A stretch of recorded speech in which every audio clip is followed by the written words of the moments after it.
شوہر آپ سے بدظن ہو جائے گا اور وہ اپنے آپ سے دور کر دے گا، پھر شوہر کو قریب لانے میں آپ کی پوری عمر بھی لگ سکتی ہے۔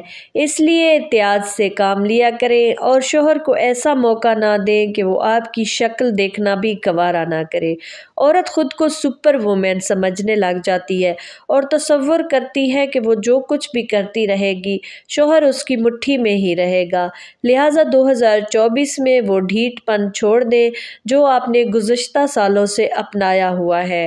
بس خود میں یہ 2 تبدیلیاں لے آئیں، شوہر صبح شام گن گائے گا اور دوری کا سوچے گا بھی نہیں۔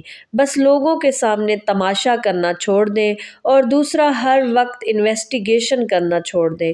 وہ خود بھی سکون محسوس کرے گا اور آپ کو بھی سکون محسوس کروائے گا، کیونکہ اسے آپ نے خود اتنا دباؤ دیا ہوتا ہے کہ وہ کچھ کی کچھ سناتا ہے۔ بس ہوش سے کام لیں اور سکون سے زندگی گزاریں۔ اللہ پاک یہ نیا سال ہر شادی شدہ جوڑے کے لیے مبارک ثابت کرے اور تعلقات میں بہتری لائے، آمین ثم آمین۔ ویڈیو کو لائک اینڈ شیئر ضرور کر دیں، چینل کو سبسکرائب کر لیں، بیل آئیکن کو ضرور پریس کر لیں تاکہ ہر آنے والی ویڈیو کا نوٹیفیکیشن آپ تک پہنچتا رہے۔ شکریہ۔